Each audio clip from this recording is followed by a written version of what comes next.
الحمد لله نحمده ونستعينه ونستغفره ونؤمن به ونتوكل عليه ونعوذ بالله من شرور أنفسنا ومن سيئات أعمالنا من يهد الله فلا مضل له ومن يضلل فلا هادي له وأشهد أن لا إله إلا الله وحده لا شريك له وأشهد أن سيدنا ونبينا ومولانا محمدا عبده ورسوله اللهم صل على سيدنا محمد النبي الأمي وعلى آله وأصحابه وبارك وسلم تسليما كثيرا كثيرا أما بعد فيقول الله سبحانه وتعالى أعوذ بالله من الشيطان الرجيم يا أيها الذين آمنوا لا تخونوا الله والرسول وتخونوا أماناتكم وأنتم تعلمون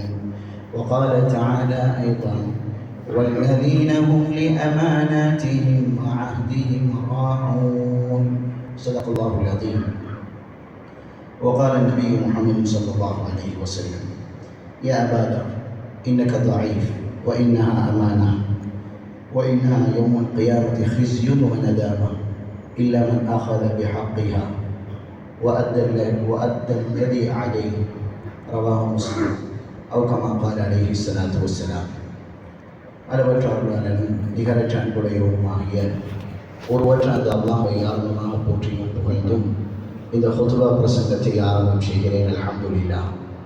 ஸலாத்தும் சலாமும் ஈருலகத் தலைவர் நமது உயிரிலும் மேலான ஹதரத் முஹம்மது ரசூலுல்லாஹ் ஸல்லல்லாஹு அலைஹி வஸல்லம் அன்னவர்கள் மீதும் அன்னவர்களுடைய வாழ்க்கை வழிமுறைகளை முழுமையாக எடுத்து நடந்த அன்னலாரின் குடும்பத்தார்கள், உத்தம சஹாபாக்கள், பரிசுத்த மனைவிமார்கள், கியாமத் பரிவந்தம் வரக்கூடிய முஸ்லிமான முஃமினான ஒவ்வொரு நல்லடியார் மீதும் உண்டாவதாக.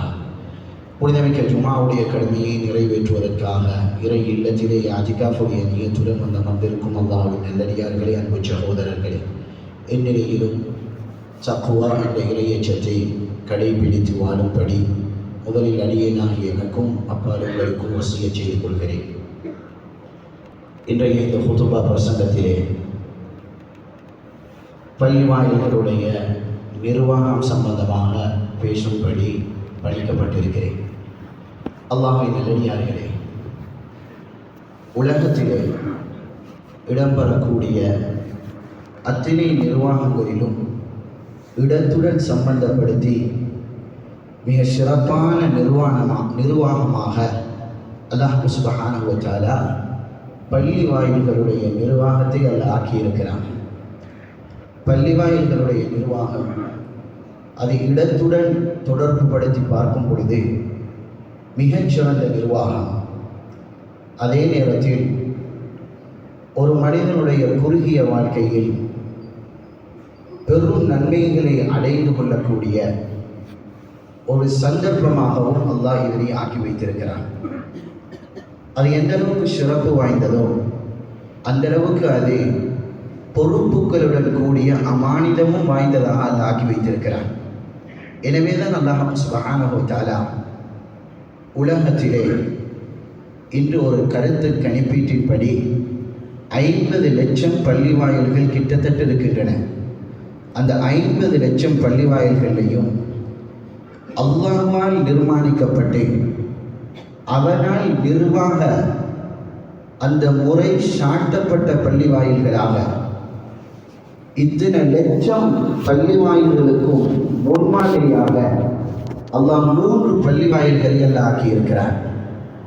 ஒன்று மக்காவிலே உள்ள மஸ்ஜிதுல் ஹராம், மதீனாவிலே உள்ள மஸ்ஜிதுல் நபவி, ஷாமிலே இருக்கக்கூடிய பைத்துல் மஸ்ஜித், பைத்துல் மக்திஸிலே இருக்கக்கூடிய அந்த மஸ்ஜிதுல் அக்ஸா. அல்லாஹ்வின் நல்லடியார்களே, இந்த 3 பள்ளி வாயில்களுடைய நிர்வாகமும் அது ரப்பால் தெரிவு செய்யப்பட்ட நிர்வாகம்.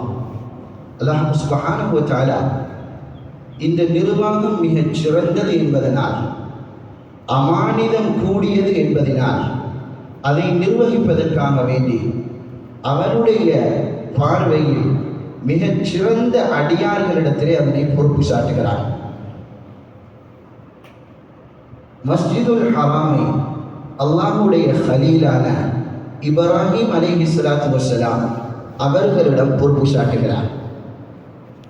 மஸ்ஜிதுல் நபவியை அவருடைய ஹபீபான ஹதரத் ரசூலுல்லாஹ் ஸல்லல்லாஹு அலைஹி வஸல்லம் அவர்களிடம் நிர்வாக பொறுப்பை கொடுக்கிறார். மஸ்ஜிதுல் அக்ஸாவுடைய நிர்வாக பொறுப்பை அல்லாஹ் சுப்ஹானஹு வ தஆலா சுலைமான் அலைஹிஸ்ஸலாத்து வஸ்ஸலாம் அவர்களிடம் ஒப்படைக்கிறார். எனவே உலகத்திலே நிர்வாகம் என்று வரும் பொழுதே, அதுவும் பள்ளிவாயல் நிர்வாகம் என்று வரும் பொழுதே, அதனுடைய பொறுப்பும் மிக பாரதூரமானது. அதனால் கிடைக்கக்கூடிய லாபங்களும் மிகச் சிறந்தது. இதற்காக அல்லாஹ் அவனிடத்திலே சிறந்து விளங்கிய அடியார்களை அல்லாஹ் தெரிவு செய்து முழு உலகத்துடைய மஸ்ஜிதுகளுக்குமான நிர்வாகங்கள் இப்படித்தான் அமைய வேண்டும் என்ற ஒரு முன்மாதிரியை அல்லாஹ் வழங்கியிருக்கிறார். அல்லாஹ்வின் நல்லடியார்களே, ஆனால் பிற்காலத்திலே மஸ்ஜிது நிர்வாகம் என்பது அது ஒரு பதவியாக பார்க்கப்பட்டது. சரித்திரங்கள் நிறைய இருக்கிறது. மஸ்ஜிதுடைய நிர்வாகம் அது ஒரு பதவியாக பார்க்கப்பட்டது, வெறும் சிறப்புக்குரியதாக ஆக்கப்பட்டது. அல்லாஹ்வின் நல்லடியார்களே, மஸ்ஜிதுடைய நிர்வாகம் இருக்கிறதே, ஒன்றில் மனிதனுக்கு ஈருலகத்திலும் மிகப்பெரிய கண்ணியத்தை கொண்டு வந்து தரலாம், அல்லது அதற்கு மாற்றமாக மிகப்பெரிய கைசேதம், பெரும் கேவலம், பெரும் இழிவை கொண்டு வந்து சேர்க்கலாம். ஹதரத் ரசூலுல்லாஹ் ஸல்லல்லாஹு அலைஹி வஸல்லம் அவர்கள் மஸ்ஜிதுடைய நிர்வாகம் பொறுப்புகள் என்று வரும் பொழுது 2 பகுதியையும் சமனாக பேசியிருக்கிறார்கள். அல்லாஹ்வின் நல்லடியார்களே, முஸ்லிம் ஷரீஃபிலே ரிவாயத் இருக்கிறது.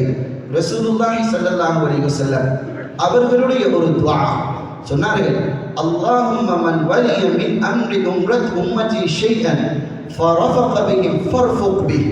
யா அல்லாஹ், என்னுடைய உம்மத்துடைய விடயங்கள் யாராவது ஒருவரிடத்திலே பொறுப்பு சாட்டப்பட்டு அந்த பொறுப்பில் அவர் மக்களுடன் மிருதுவாக நடந்து கொள்கிறார், அந்த பொறுப்பை நிறைவேற்றுகிறார், சொன்னார்கள் ஃபர்ஃபுக் பிஹி, கியாமத்துடைய நாளையிலே அந்த மனிதனோடு நீ மிருதுவாக நடந்து போயாவாம். இன்னும் துவா கேட்டார்கள், அல்லாஹும்ம மன் வலிய மின் அம்ரி உம்மதி ஷைஅன், என்னுடைய உம்மத்தில் ஏதாவது ஒரு விடயத்துக்கு சிலர்கள் பொறுப்பாக்கப்பட்டு ஃபஷக்க அலைஹிம், அதனுடைய கடமைகளை பேணாமல் மனிதர்களை சிரமப்படுத்தி அந்த பொறுப்பிலே குறை செய்வார்களோ, சொன்னார்கள் ஃபஷக்க அலை, கியாமத்துடைய நாளையில் அவனுடன் கடினமாக நடந்து போயாகலாம். அல்லாஹ்வின் நல்லடியார்களே, இந்த பொறுப்பு சாதாரணமானதல்ல. சில சஹாபாக்கள், நல்ல சஹாபாக்கள் சில பொறுப்புகளை கேட்டு வருகிறார்கள். முஸ்லிம் ஷரீஃபிலே ரிவாயத் இருக்கிறது. அபூ தர் ரலியல்லாஹு அன்ஹு அவர்கள் இந்த உலகத்திலே வாழ்ந்த ஆக பெரிய சூஃபி மகான், உலக பற்றற்ற தன்மை மிக்கவர் அபூ தர் ரலியல்லாஹு அன்ஹு அவர்களை பற்றி இப்னு மாஜாவிலே ரிவாயத் இருக்கிறது. ரசூலுல்லாஹ் புகழ்ந்து பேசினார்கள். சூரியன் உதயமாகுவதும் சூரியன் மறைவதும் ஆக உலகத்திலே உண்மை பேசக்கூடிய ஒரு மனிதனின் மீதாக இருந்தார் அபூ தர்ராக இருக்க வேண்டும் என்றார்கள் ஸல்லல்லாஹு அலைஹி வஸல்லம். அந்த சிறந்த மனிதன் பொறுப்பை கேட்டு வரும் பொழுது ரசூலுல்லாஹ் சொன்னார்கள், யா அபா தர் இன்னக தஈஃப் வ இன்னஹா அமானா, பொறுப்புடன் சம்பந்தப்படுத்தி பார்க்கும் பொழுது நீ பலவீனமான மனிதன். உன்னுடைய ஆன்மீகம் இருக்கலாம், உன்னுடைய உண்மை இருக்கலாம், உனக்குள் குணங்கள் இருக்கலாம். சொன்னார்கள், பொறுப்பை நிறைவேற்றுவதுடன் சம்பந்தப்படுத்தி பார்க்கும் பொழுது, அதற்குள்ள தகமைகளுடன் சம்பந்தப்படுத்தி பார்க்கும் பொழுது, இன்னக தஈஃப், நீ பலவீனமானவன், அந்த பாரத்தை உன்னால் சுமக்க முடியாது. வ இன்னஹா அமானா, அது ஆக பெரிய அமானிதம் என்பதாக சொல்லிவிட்டு சொன்னார்கள், உலகத்திலே பொறுப்பை ஏற்கக்கூடியவர்கள் 2 விதத்தில் இருப்பார்கள். சொன்னார்கள், இந்த பொறுப்புகளை ஏற்று சரியாக அந்த பொறுப்பை யார் நிறைவேற்ற தவறுவார்களோ இந்த பொறுப்பு கியாமத்தில் அவர்களுக்கு கை சேதத்தையும் கேவலத்தையும் கொண்டு வந்து சேர்க்கும்.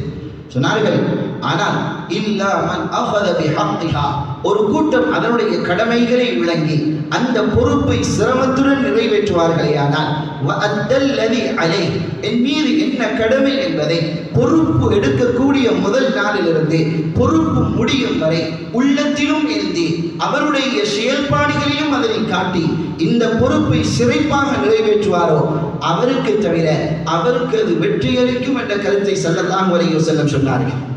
சுருக்கமாக சொன்னார், குர்ஆன் சுன்னாவிலே பார்க்கும் பொழுது பொறுப்பை ஏற்கக்கூடியவர்களிடத்திலே 4 பண்புகள் எப்பொழுது இருக்குமோ, அந்த பொறுப்புடன் 4 விடயங்கள் சம்பந்தப்படுமோ, அந்த பொறுப்பினுடைய முடிவு சிறந்ததாக இருக்கும்.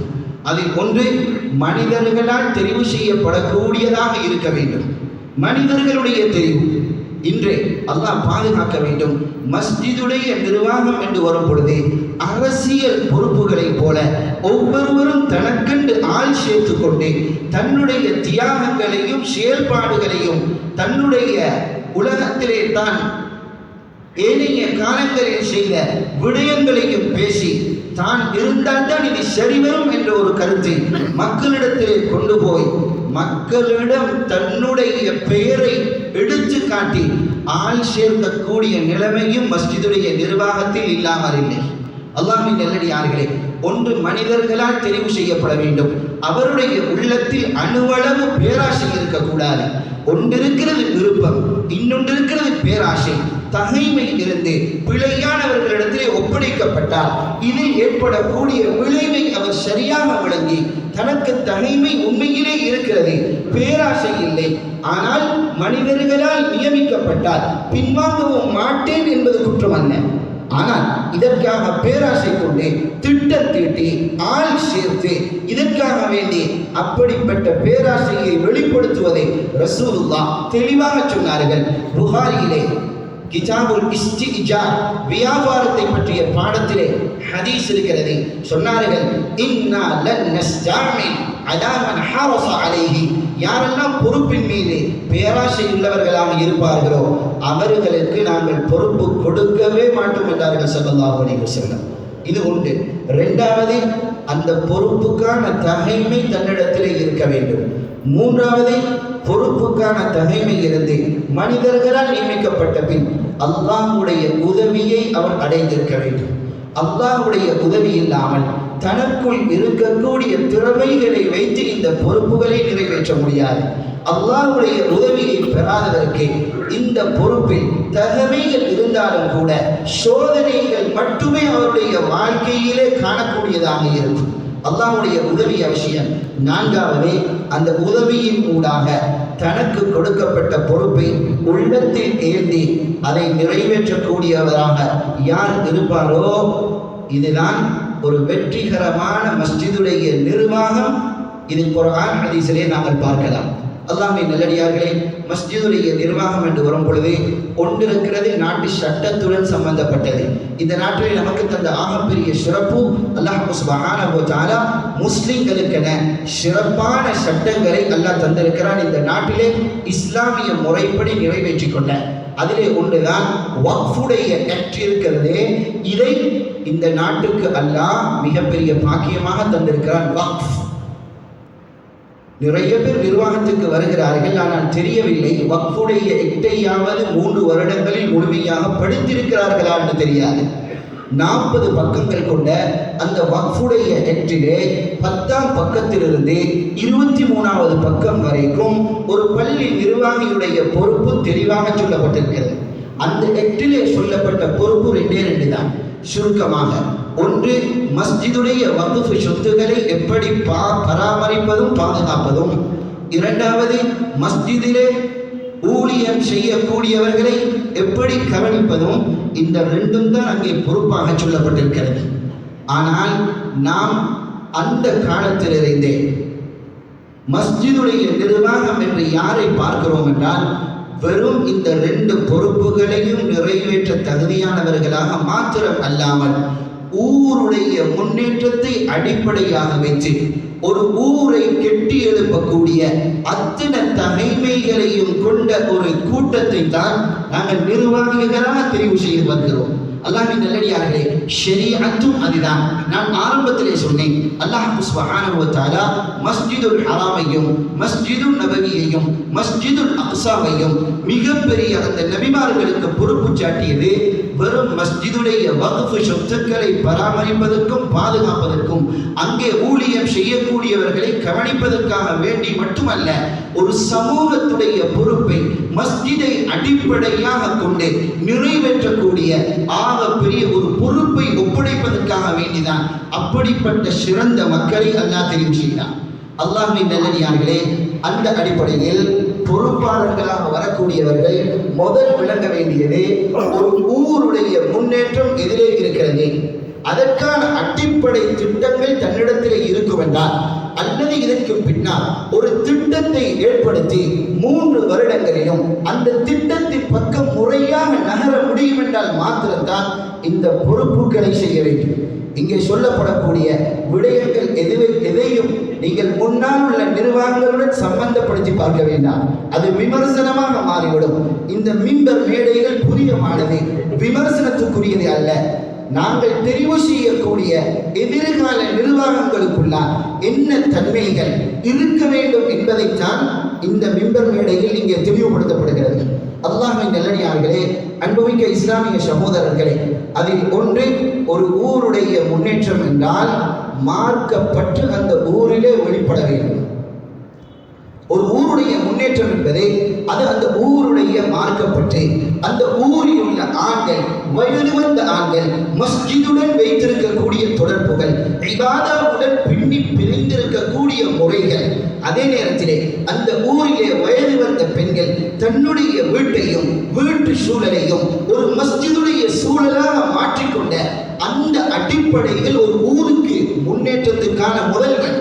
அல்லாஹ்வின் நல்லடியார்களே, குர்ஆன் சொல்கிறது, வலவ் அன்ன அஹ்லல் குரா ஆமனு வத்தகூ, ஒரு கிராமவாசிகள் ஈமான் கொண்டு இறையச்சம் உள்ளவர்களாக ரப்புடன் நெருங்கிய தொடர்புள்ளவர்களாக இருப்பார்களோ, லஃபதஹ்னா அலைஹிம் பரகாத்தின் மினஸ் ஸமாஇ வல் அர்த், வானங்கள் பூமியுடைய அந்த பரக்கத்துடைய வாயில்களை திறந்து வைப்போம்.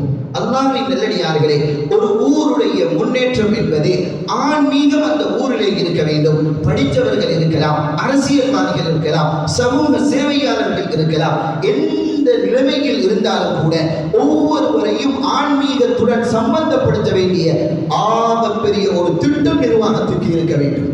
அதில் அடிப்படை சிறு குழந்தைகளை சிறு வயதிலேயே ஆன்மீகத்துடன் வேறுபட செய்வது. அல்லாஹ்வின் நல்லடியார்களே, இன்று சமூகத்திலே ஆகப்பெரிய முசீபத்துக்கு இருக்க காரணம் சிறு வயதிலே சிறு குழந்தைகளுடைய உள்ளத்தில் ஆழமான ஈமானியுடைய சிந்தனையை ஏற்படுத்துவதில் நாம் குறை செய்தது. அல்லாஹ்வின் நல்லடியார்களே, இன்று குர்ஆன் மதரசாக்களுக்கு சரியான திட்டங்கள் ஊர்களில் நிர்வாகங்களில் இல்லாத காரணத்தால் இன்று வளர்ந்து வரக்கூடிய குழந்தைகள் இன்று ஈமானிய உணர்வில்லாமல் பாடசாலைக்கு செல்கிறது, யூனிவர்சிட்டிக்கு செல்கிறது, அவருடைய தொழில் செய்யக்கூடிய இடங்களுக்கு செல்கிறார்கள், குடும்பத்தில் இணைகிறார்கள், சமூகத்துடன் இணைகிறார்கள், இது போன்று பெரும் பெரும் நிர்வாகத்துக்குள்ளால் இடப்படுகிறார்கள். அங்கே ஆன்மீகம் இல்லை. ஆன்மீகத்தை விட்டுவிட்டு சமூகத்தை முன்னேற்றுவதற்காக வேண்டி அவர்கள் பாடுபடுகிறார்கள் என்றால் ஆன்மீகம் இல்லாமல் ஒரு சமூகத்துடைய முன்னேற்றம் கிடையாது. மக்களை பள்ளியுடன் சம்பந்தப்படுத்தாமல் முன்னேற்றம் கிடையாது. தீனுடைய ரப்புடைய தொடர்புடன் சம்பந்தப்படுத்தாமல் முன்னேற்றம் கிடையாது. அதற்குரிய அடிப்படை சிறு குழந்தைகள் மக்தப் அவர்களுடைய ஒரு திட்டம் ஒரு நிர்வாகத்துக்கு இருக்க வேண்டும். ஒரு ஊரிலே 5 வயதிலிருந்து 9 வயதை அடைந்த சிறு குழந்தைகள் ஆண்கள் பெண்களாக எத்தனை பேர் இருக்கிறார்கள்? ஒரு டேட்டா பேஸ் ஒரு நிர்வாகத்திடம் இல்லை என்றால் அந்த குழந்தைகள் எங்கெங்கு ஓதுகிறார்கள்? ஆண்களிடத்திலே, பெண்களிடத்திலே, மஸ்ஜிதிலே, வீடுகளிலே. எந்த ஒரு வயதை அடைந்த இந்த குழந்தைகளும் ஓதாமல் இருக்கக்கூடாது, குர்ஆனுடைய தொடர்பின்றி இருக்கக்கூடாது. இதற்கான திட்டம் சரியாக அமல் நடத்தப்பட வேண்டும். அல்லாஹ்வின் நல்லடியார்களே, மௌலானா அபுல் ஹசன் மஹ்மூதுல் ஹசன் தேவபந்தி ரஹ்மத்துல்லாஹி அலைஹி இந்தியாவுடைய மிகப்பெரிய புரட்சியாளர், ஆங்கிலேயர்களுடன் புரட்சி செய்தவர்கள், மால்டா சிறைச்சாலையிலே அடைக்க வைக்கப்பட்டிருந்தார்கள். அவர்கள் அங்கிருந்து ஒரு கடிதம் எழுதினார்கள். அதிலே சொன்னார்கள், உங்களுடைய சிறு குழந்தைகளுக்கு முஸ்லிம்களே, ஈமானிய உணர்வை நீங்கள் வேறுண்டுங்கள். அப்படி இல்லை என்றால் ஒரு எதிர்காலம் உங்களுக்கு வரும். ஒன்றில் உங்களுடைய குழந்தைகள் இஸ்லாமிய பேர் தாங்கிகளாக இருந்து கொண்டு அந்நிய கலாச்சாரத்தை அவர்கள் ப்ரமோட் பண்ணுவார்கள், அறிமுகப்படுத்துவார்கள். அப்படி இல்லை என்றால் முஸ்லிம்களுடைய தலைமுறையிலே முஸ்லிம் அல்லாதவர்கள் உருவாகும் என்று சொல்லித்தார்கள். ஹஜ்ரத் அலி ரலியல்லாஹு தஆலா அவர்கள் சொன்னார்கள், அல்லிமு அவுலாதக்கும் ஹுப்ப நபியிக்கும், உங்களுடைய சிறு குழந்தைகளுக்கு நபியுடைய நேசத்தை நீங்கள் ஊட்டுங்கள். வ கிராஅத்துல் குர்ஆன், குர்ஆன் ஓதச் சொல்லிக் கொடுங்கள். வ அஹ்ல பைத்தி, நபியுடைய குடும்பத்தாருடைய சஹாபாக்களுடைய முஹப்பத்தை சொல்லிக் கொடுங்கள் என்றார்கள் ஸல்லல்லாஹு அலைஹி ரலியல்லாஹு தஆலா அவர்கள். அல்லாஹ்வின் நல்லடியார்களே, சிறு குழந்தைகளுக்கான ஏற்பாடு இருக்க வேண்டும். இதே போன்றுதான் ஒரு ஊருடைய முன்னேற்றத்துக்கு அடிப்படை பெண்கள் ஆன்மீக சிந்தனை உள்ளவர்களாக மாற வேண்டும். பெண்களுக்கான ஒரு திட்டம் வகுக்கப்பட வேண்டும். பெரிய வயது கொண்ட ஆண்களுக்கான ஒரு திட்டம் மஸ்ஜிதிலே இருக்க வேண்டும். நம்முடைய மஸ்ஜிதுகள் திறந்திருக்கிறது, அல்லாஹ்வுக்கு ஷுக்ர் செய்ய வேண்டும். அரபு நாடுகளுக்கு சென்று பார்க்கலாம், மஸ்ஜிதை 15 நிமிடங்களில் மூடி விடுவார்கள். அங்கே உபதேசம் செய்ய முடியாது. மிம்பர்களில் கூட அவுகாஃபிலிருந்து வரக்கூடிய அந்த தாளை வாசித்துவிட்டு இறங்க வேண்டிய நிலைமை. சமூகத்துக்கு தேவையானதை மஸ்ஜிதிலே அங்க புகட்டப்படக்கூடிய சந்தர்ப்பம் இல்லை. நம்முடைய நாட்டிலே இதை அல்லாஹ் சந்தர்ப்பமாக தந்திருக்கிறான் என்றால் இதை நாங்கள் மக்களுக்கு ஆன்மீகத்துடன் மக்களை தொடர்புபடுத்தக்கூடிய, வெறும் பள்ளிக்கு வந்து செல்கிறார்கள், தொழுதுவிட்டு செல்கிறார்கள் என்பது அல்ல, ஆன்மீக ஈமானிய உணர்வை ஏற்படுத்தக்கூடிய நிகழ்ச்சி திட்டங்கள் ஒரு ஊரிலே அமுல்படுத்தப்பட வேண்டும். இரண்டாவது, ஒரு ஊருடைய முன்னேற்றம் என்பது அந்த ஊருடைய ஆன்மீக கல்விக்கும் சமூகத்துக்கும் இருக்கக்கூடிய அந்த இடைவெளிதான் அந்த ஊருடைய முன்னேற்றம் என்பது. அல்லாஹ்வின் நல்லடியார்களே, இந்த விடயத்தில் பெரும் கவனம் தேவை. நம்முடைய ஊர்களிலே ஹாஃபிதுகளை உருவாக்குவதில், ஆலிம்களை உருவாக்குவதில், மார்க்க சட்டங்களை சரியாக விளங்கி மக்களுக்கு சொல்லக்கூடிய அந்த துறை சார்ந்த உலமாக்களை, பெண் ஆலிமாக்களை உருவாக்குவதில் சரியான ஒரு திட்டம் நம்முடைய ஊருக்கு தேவை. அதே நேரத்தில் நம்முடைய பாடசாலைக்கு செல்லக்கூடிய மாணவர்களிடத்திலே ஆன்மீக அறிவோ, குர்ஆனுடைய அறிவோ, மார்க்கத்துடைய அறிவோ சரியாக கொடுக்கப்படக்கூடிய ஒரு திட்டம் ஒரு ஊரிலே இருக்க வேண்டும், நிர்வாகத்திலே இருக்க வேண்டும். அப்படி இல்லை என்றால் சண்டவாதத்தை பேசக்கூடியவர்களாக, அவர்கள் பெரும் பெரும் பட்டதாரிகளாக அங்கிருந்து வெளியாகுவார்களே தவிர சரியான மார்க்க அடிப்படை உள்ளவர்களாக இருக்க மாட்டார்கள். மூன்றாவது, ஒரு ஊருடைய முன்னேற்றம் என்பது நல்ல பண்பாடு மிக்கவர்கள் ஊரிலே இருக்க வேண்டும். அல்லாஹ்வின் நல்லடியார்களே, இன்று இந்த பண்பாடுகளை சீரழிக்கக்கூடிய எத்தனையோ திட்டங்கள் வந்தும் நாங்கள் அந்த திட்டங்களை முறியடிக்கக்கூடிய செழிப்பான அடிப்படைகளை நமக்குள் ஏற்படுத்திக் கொள்ளவில்லை. அதில் ஒன்றுதான் இன்று நல்ல நற்பண்புகளை, நல்ல குணங்களை இந்த குழந்தைகள் வாலிபர்களிடத்திலே காணுவதற்கு மாற்றமாக அவர்களையே யாரென்று மறந்து நடக்கக்கூடிய அளவில் அவர்களை சீரழிக்கக்கூடிய இந்த ட்ரக்ஸுடைய அந்த பரவல் நம்முடைய ஊர்களில் தாராளமாக இருக்கிறது. அல்லாஹ்வின் நல்லடியார்களே, ஒரு நிர்வாகத்துடைய பொறுப்பு இருக்கிறது. வாலிபர்களையும் சிறுவர்களையும் பாடசாலை மாணவர்களையும் ஏனையவர்களையும் இந்த ட்ரக்ஸிலே இருந்து பாதுகாக்கக்கூடிய ஒரு திட்டம் எப்படியாவது ஏற்படுத்தப்பட வேண்டும். இதே போன்று இன்று சமூக சீரழிவுக்கு அடிப்படை காரணம், ஒழுக்கமின்மைக்கு அடிப்படை காரணமாக குடும்ப பிரச்சனைகள். சமூகத்திலே எத்துணை தலாக்குகள், எத்துணை குடும்ப பிரச்சனைகள். சேருகிறார்கள், வாழுகிறார்கள், சாதாரணமாக பிரிந்து செல்கிறார்கள். அவர்களால் உண்டாக்கப்பட்ட குழந்தைகள் சீரழிந்து செல்கிறார்கள், அவர்கள் சீரழிகிறார்கள். அல்லாஹ்வின் நல்லடியார்களே, இதற்கான ஒரு வழிகாட்டல் கட்டாயம் ஒரு ஊருக்கு தேவை. இதே போன்று பிழையான தொடர்புகள், அது திருமணம் முடிக்காதவர்களிலிருந்து திருமணம் முடித்தவர்கள் வரைக்கும் இருக்கக்கூடிய பிழையான தொடர்பு ஒரு ஊருடைய நல்ல குணங்களை இல்லாமலாகும்.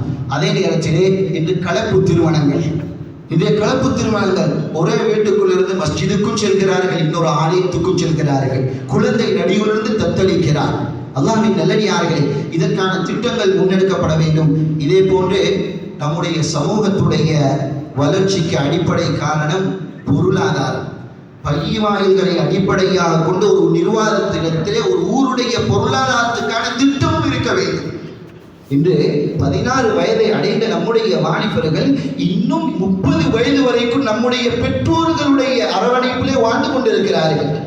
இன்று முஸ்லிம் உம்மாவுக்கு ஓலவல் செய்துவிட்டால் தொழில் செய்ய வேண்டிய உணர்வில்லை, ஏழவலுக்கு பின்னால் தொழில் செய்ய வேண்டிய உணர்வில்லை.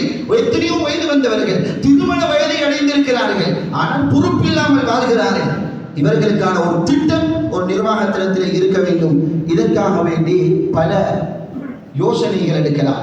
இதே போன்று புதிதாக இஸ்லாத்தை தழுவக்கூடியவர்கள் இது சம்பந்தமான ஒரு திட்டம் இருக்க வேண்டும். அதே போன்று நாங்கள் பெரும்பான்மை சமூகத்தினருடன் கலந்து வாழுகிறோம், அவர்களுடன் உண்டான அந்த உறவை சரியாக பேணக்கூடிய அதற்கான ஒரு திட்டமும் இருக்க வேண்டும்.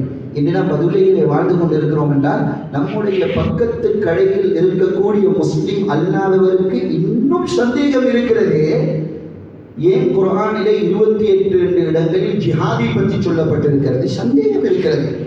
நம்முடைய மஸ்ஜிதுக்குள் என்ன நடைபெறுகிறது, குதுபாவில் என்ன பேசுகிறார்கள், அவர்களுக்கு சந்தேகம் இருக்கிறது. அல்லாஹ்வின் நல்லடியார்களே, இந்த சந்தேகங்களை எப்பொழுது களைய போகிறோம்? நிர்வாகத்துக்கென திட்டம் இருக்க வேண்டும். இவை அனைத்தும் ஊருடைய முன்னேற்றங்கள். இதை நாம் எவ்வாறு அடையலாம், எப்படிப்பட்ட தகுதிமிக்கவர்களை இதை அடைவதற்காக வேண்டி கொண்டு வரலாம் என்பதைத்தான் பொதுமக்களும் சிந்திக்க வேண்டும். இதை அடைவதற்கு மிக முக்கிய தன்மைகளில் ஒன்று இஹ்லாஸ், அல்லாஹ்வுக்காக செய்தல். யாரெல்லாம் அல்லாஹ்வுக்காக செய்யக்கூடியவர்களாக விளங்குவார்களோ அவர்கள் தான் நிர்வாகத்தில் உள்வாங்கப்பட வேண்டும். யாருக்காகவோ பேருக்காகவோ புகழுக்காகவோ தன்னுடைய அறிக்கையை பெரிதாக ஆக்க வேண்டும் என்பதற்காக வேண்டியும் தன்னுடைய நிர்வாகங்கள் சம்பந்தமாக எழுதப்படக்கூடிய வருடாந்த அந்த அறிக்கை அதனுடைய பக்கங்களை கூட்டுவதற்காக வேண்டிய என்பதற்காக வேண்டிய அல்ல. உண்மையான இஹ்லாஸ் இருக்க வேண்டும். இந்த அடைவுகளை அடைவதற்கு இரண்டாவது முன்மாதிரி மிக்கவர்களாக நிர்வாகிகள் இருக்க வேண்டும். அவரிடத்திலே அமலுடைய முன்மாதிரிகளை எப்படி அவர் உருவாக்க போகிறார், மஸ்ஜிதுக்கு மக்களை தொடர்பு படுத்த போகிறார், கொடுக்கல் வாங்கலின் முன்மாதிரி இருக்க வேண்டும். அவரே வட்டியுடன் தொடர்பு பட்டவர் எப்படி ஒரு நல்ல பொருளாதாரத்தை ஊரிலே கொண்டு வர போகிறார், தன்னுடைய குடும்ப வாழ்க்கை அதில் முன்மாதிரி இருக்க வேண்டும். மனைவிக்கு ஏசுகிறார், அடிக்கிறார், திட்டுகிறார், இவர்கள் எல்லாம் நிர்வாகமாக வர முடியாது. அல்லாஹ்வின் நல்லடியார்களே, தன்னுடைய தாய் தந்தையுடன் மோசமாக நடந்து கொள்கிறாரா, அவர்கள் நிர்வாகத்துக்கு தகுதியானவர்கள் அல்ல.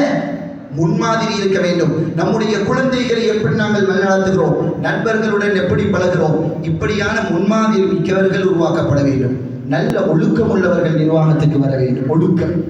ஒழுக்கத்தை உலமாக்கள் சொல்கிறார்கள் 3 விடயங்களில் நிறுத்தி பார்க்கலாமா. ஒன்று, அவர் வாழக்கூடிய சூழலை வைத்து ஒழுக்கத்தை நிற்கலாம். அவருடைய குடும்ப பின்னணி, அவர் சேரக்கூடிய நண்பர்கள், இதை வைத்து அவர் செய்யக்கூடிய தொழில், இதை வைத்து அவருடைய ஒழுக்கத்தை நிற்கலாம். இரண்டாவது, தனக்கு வரக்கூடிய உணர்வுகள், எமோஷன்ஸ், இதனை கட்டுப்படுத்தி கொள்ளக்கூடிய திறமை மிக்கவராக இருக்க வேண்டும். சில பேர் நிர்வாகம் என்று வரும் பொழுது தன்னுடைய உணர்வை கட்டுப்படுத்திக் கொள்ள முடியாது. அவருக்கு கோபம் வந்தால் யாரென்று விளங்காது. அவர் நிர்வாகத்திலே இருக்கிறார் என்பது மட்டும்தான் விளங்கும். யார் யாருக்கு என்ன அந்தஸ்தை கொடுத்து பேச வேண்டுமோ அது அவருக்கு தெரியாது. மூத்தவர்களுடன் பேச தெரியாது. அல்லாஹ்வின் நல்லடியார்களே, உணர்வுகளை கட்டுப்படுத்தக்கூடியவர்களாக இருக்க வேண்டும். அதே நேரத்திலே பிறரை கண்ணியப்படுத்தக்கூடியவராக இருக்க வேண்டும். அதே போன்று எப்பொழுதும் ஒற்றுமையை விரும்பக்கூடியவராக இருக்க வேண்டும். பள்ளி வாயில் என்றாலே ஒற்றுமைகளுடைய அடிப்படைகள் இங்கே காட்டப்படுகிறது. தொழுகை இவ்வளவு ஏன் ஜும்மாவுக்கு நாங்கள் ஊரூராக வந்து சேர்ந்து தொழ வேண்டும், இது ஒற்றுமைக்காக. கூட்டு தொழுகை இதற்கு ஒற்றுமைக்காக, கூட்டு ஜக்காத் இதற்கு ஒற்றுமைக்காக. ஏன் ஒரே நாளில் நோன்பு வைத்து ஒரே நாளில் பெருநாள் கொண்டாடுகிறோம், ஒற்றுமைக்காக. ஏன் ஹஜ்ஜுக்கு அனைவருமாக செல்கிறோம், ஒற்றுமைக்காக. பள்ளியிலிருந்து ஒற்றுமை உருவாக வேண்டும் என்பதற்கு ஒற்றுமையுடைய சிந்தனையே இல்லாதவர்கள் நிர்வாகத்துக்குள்ள உள்வாங்கப்படக்கூடாது. அதே போன்று இந்த பொறுப்பை சரியாக விளங்கிய அமானிதம் மிக்கவர்கள் நிர்வாகத்துக்குள் உள்வாங்கப்பட வேண்டும். இதே போன்று மஸ்ஜிதுடைய நிர்வாகம் என்பது மஸ்ஜிதையும் மஸ்ஜிதில் பணிபுரியக்கூடியவர்களையும் மதிக்கக்கூடியவர்களாக அந்த நிர்வாகிகள் இருக்க வேண்டும். மஸ்ஜிதுடைய இமாமை மதிக்க வேண்டும், முஅல்லினை மதிக்க வேண்டும், ஊழியர்களை மதிக்க வேண்டும். மஸ்ஜிதுடைய வாஷ்ரூமை கழுவுகிறார்கள், அவர்களை மதிக்க வேண்டும். ஹஜ்ரத் ரசூலுல்லாஹ் ஸல்லல்லாஹு அலைஹி வஸல்லம் ஒருவரை காணவில்லை. அவர் யார்? மஸ்ஜிதுடைய ஊத்தைகளை ஒன்று சேர்த்து வெளியில் போடக்கூடியவர். காணவில்லை. கேட்டார்கள், எங்கே அவர்? யா ரசூலுல்லாஹ், இரவு நேரம் மௌத்தாகிவிட்டார், உங்களுக்கு நாங்கள் கஷ்டம் கொடுக்கவில்லை, இரவிலே அடக்கிவிட்டோம். ரசூலுல்லாஹி ஸல்லல்லாஹு அலைஹி வஸல்லம் அந்த கபராணியுடைய கபருக்கு போய்த்து தொழுகை நடத்தினார்கள் ஸல்லல்லாஹு அலைஹி வஸல்லம். அல்லாஹ்வின் நல்லடியார்கள், அதனால் மதிக்க வேண்டும். இந்த விடயங்களை அடைந்து கொள்வதற்கு 3 விஷயங்கள் மிகச் தேவை. அதில் ஒன்று நல்ல சிந்தனைகள். நல்ல சிந்தனைக்கு மஷூராக்கள் செய்யப்பட வேண்டும். நல்ல மஷூராக்கள். சில நிர்வாகங்கள் அவர்களுக்குள்ளாக உள்ள பிரச்சனைகள் கிட்டத்தட்ட குறைந்தபட்சம் மாதம் ஒரு முறை 3 வருடத்துக்கு 36 மஷூரா பெற்றிருக்க வேண்டும். மஷூராக்கள் இல்லை, தனி முடிவுகள். அவருக்கு வந்த சிந்தனையை அவர் ஊருடைய முன்னேற்றத்துக்கு முடிவாக முன்வைக்கிறார். நல்ல மஷூராக்கள் இருக்க வேண்டும். இரண்டாவது, அந்த மஷூராவுக்கு தகுதியான பொருத்தமானவர்கள் இணைக்கப்பட வேண்டும். நிர்வாகம் 10 பேர் தான். ஒரு ஊரை 10 பேர் அல்லாமல் முன்னேற்ற முடியாது.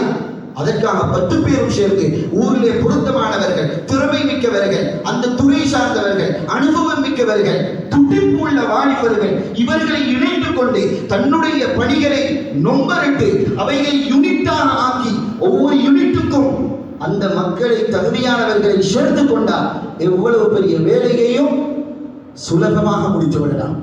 இது இரண்டாவது. எனவே மக்களை சேர்த்து கொள்ள வேண்டும். மூன்றாவது, பொருளாதார பின்னணியும் மிக அவசியம். இந்த 3ஐயும் அடிப்படையாக கொண்டுதான் நிர்வாகங்கள் இந்த குறிக்கோள்களை அடையலாம். கடைசியாக நிர்வாகம் செய்யும் பொழுது பொதுவாக விமர்சனம் என்பது அது வரத்தான் செய்யும். அல்லாஹ்வின் நல்லடியார்களே, விமர்சனத்தை 2ஆக பார்க்க வேண்டும். சில விமர்சனங்கள் பொருத்தமானது, செவி தாழ்த்த வேண்டியது, அந்த விமர்சனங்களை உள்வாங்கி, இரண்டாவது அதற்காக மஷூரா நடக்க வேண்டும், மூன்றாவது அந்த பிழைகளை திருத்திக் கொள்வதற்கு முயற்சிக்க வேண்டும். விமர்சனம் சிலபோது அர்த்தமற்றதாக இருக்கும். அந்த நேரத்திலே அந்த விமர்சனத்தை திரும்பி பார்க்க தேவையில்லை. தன்னுடைய பணியை இஹ்லாஸுடன் செய்வதுடன் நல்ல பொறுமையுள்ளவர்களாக மாற வேண்டும். ஹஜ்ரத் ரசூலுல்லாஹி ஸல்லல்லாஹு அலைஹி வஸல்லம் கனிமத்தை பங்கு வைத்துக் கொண்டிருக்கும் பொழுது நபி அவர்களுக்கு இதில்லா முஹம்மதே நீளமாக போய் பங்கு வையுங்கள் என்று சொன்ன நேரத்திலே நபி அவர்கள் சொன்னார்கள், லகத் ஊசிய மூஸா பி அக்ஸர மின் ஹாதா ஃபஸபர. மூஸாவுக்கு இதைவிட கஷ்டங்கள் கொடுக்கப்பட்டது, பொறுமையாக நின்றார், நானும் பொறுமையாக நிற்கிறேன் என்றார்கள். எனவே அல்லாஹ்வின் நல்லடியார்களே, மஸ்ஜிது நிர்வாகம் என்பது இது சாதாரணமான ஒரு பொறுப்பல்ல, மிக முக்கியமான பொறுப்பு. சிறப்புகளும் இருக்கிறது, அமானியங்களும் இருக்கிறது. இதனுடைய பொறுப்பை விளங்கியவர்கள் முன்வர வேண்டும். இந்த பொறுப்புக்கு தகுதியானவர்களை நாம் நியமிக்க வேண்டும். அப்பொழுதுதான் இந்த 3 வருடங்களில் அடிப்படையான ஒரு திட்டத்தை வைத்து ஊருடைய மிகப்பெரிய ஒரு முன்னேற்றத்துக்கு ஒரு நிர்வாகத்தை நாங்கள் அடிப்படையாக கொண்டு செயல்படலாம். அப்படிப்பட்ட நல்ல முடிவுகள் அல்லாஹ் சுப்ஹானஹு வ தஆலா சமூகத்தில் உருவாக்கி அருள்வானாக. எங்களுடைய பாவங்களை மன்னிச்சருள்வாயாக. நீண்ட ஆயுள் நல்ல ஆரோக்கியத்துடன் வாழச் செய்வாயாக. அல்லாஹ் எங்களை முந்தியுள்ள இடத்திலே வந்தடைந்த எங்களுடைய பெற்றோர்கள், உற்றார்கள், உறவினர்கள், அறிந்தவர்கள், தெரிந்தவர்கள், நண்பர்கள் அத்துணை பேரையும் ஜன்னத்துல் ஃபிர்தௌஸிலே நீ வீற்றிருக்க செய்வாயாக. முழு உலகத்திலேயும் நிம்மதியான சந்தோஷமான நிலைமையை ஏற்படுத்துவாயாக. குறிப்பாக இந்த ஊருக்கு கைர்களை நீ முடிவு செய்வாயாக. ஷர்களை இந்த ஊரை விட்டு தூரமாக்குவாயாக. ரப்பே ரஹ்மான், எங்களுடைய துஆக்களை